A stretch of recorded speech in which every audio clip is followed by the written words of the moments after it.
عزیزان محترم، ماشاءاللہ آج بڑا دل خوش ہوا ہے آپ حضرات کو دیکھ کر کہ آپ حضرات نے باری باری آ کر یہاں پر تقریر کی۔ اس سے ماشاءاللہ استاذ کو بھی حوصلہ ملتا ہے اور دوسرے جو بچے ہوتے ہیں ان کو بھی حوصلہ ملتا ہے،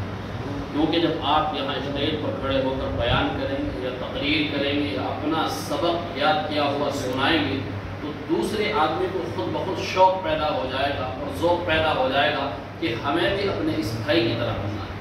ہمیں بھی اسی طریقے سے تقریر کرنی ہے، ہمیں بھی اسی طریقے سے اس دنیا کو فتح کرنا ہے، ہمیں بھی اسی طریقے سے زبان پر سبقت کرنی ہے، ہمیں بھی اپنی لفاظی کو اسی طریقے سے لوگوں کے سامنے پیش کرنا ہوتا ہے۔ تو جب آدمی ان چیزوں پر کیا کرتا ہے، سوچتا ہے اور دیکھتا ہے کہ اس کے سامنے کوئی آدمی بات کر رہا ہے تو ایٹومیٹک اس کے اندر سے اس کا ایک جنون جاگ جاتا ہے اور اسے ایک تیاری کرنے کی ایک موقع مل جاتا ہے اور اسے پتہ چل جاتا ہے کہ ہاں مجھے بھی بیان پر تقریر کرنا چاہیے۔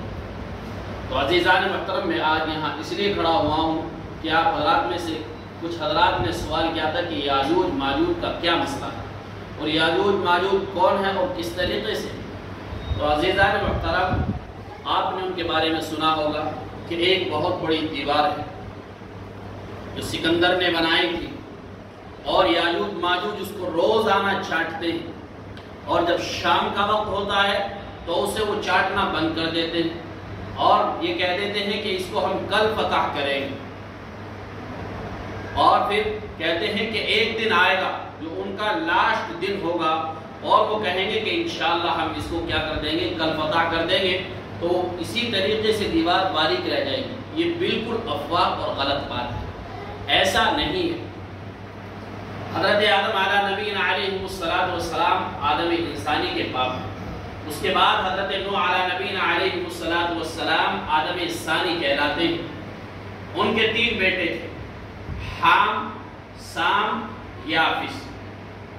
تو سام کی اولاد میں عرب آتے ہیں، جو بھی عرب ہوگا وہ سام کی اولاد میں ہوگا۔ سام کی اولاد میں کون آتا ہے؟ عرب آتے ہیں۔ اور حام کی اولاد میں ہم لوگ آتے ہیں، چاہے وہ بنگال کا ہو، پاکستان کا ہو، افغانستان کا ہو، انڈیا کا ہو، اور جو ہمارا یہ خطہ آتا ہے یہ حام کی اولاد میں آتا ہے۔ اور یافس کی اولاد میں یہ جو آتے ہیں جو کالے کالے، ان کو کیا کہا جاتا ہے؟ حبشی کہتے ہیں۔ تو یاجوج ماجوج ان میں سے ہیں، جو حبشہ کے لوگ ہوتے ہیں تو یاجوج ماجوج ان میں سے ہیں۔ یہ بالکل افواہیں غلط ہیں کہ آپ نے ایسا کیا اور آپ نے دیواریں بنوا رکھی ہیں اور وہ اس کو چاٹتے ہیں، یہ بالکل غلط ہے۔ علامہ شبیر صاحب کشمیری رحمۃ اللہ علیہ نے، جو استاد تھے دارالعلوم دیوبند کے، انہوں نے اپنی کتاب میں لکھا ہے اور فرمایا ہے کہ جو سکندر نے جو دیوار بنوائی تھی وہ کبھی کی ٹوٹ چکی، وہ کبھی کی ٹوٹ گئی،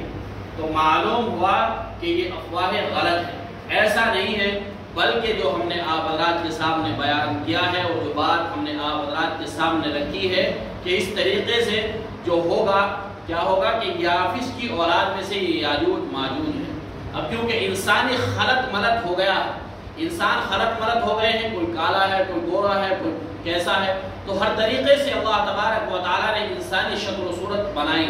تو اس لیے اب ہم نہیں پہچان سکتے کہ یاجوج ماجوج کون ہیں۔ تو معلوم ہوا کہ وہ انسانوں میں سے ہی ہیں، اور وہ انسان کون ہیں، بس اتنا پتا ہے کہ کتابوں کے اندر لکھا ہے کہ وہ حبشی جو کالے کالے ہوتے ہیں ان میں سے وہ یاجوج ماجوج ہیں۔ تو معلوم یہ ہو گیا کہ کس میں سے ہیں، کہ ایسا کوئی نہیں ہے کہ وہ پہاڑوں کے اندر ہیں یا کوئی دوسری مخلوق ہے، بلکہ وہ انسان ہی ہیں۔ اللہ تبارک و تعالیٰ کہنے سے زیادہ عمل کی توفیق عطا فرمائے۔ وآخر دعوانا الحمدللہ رب العالمین۔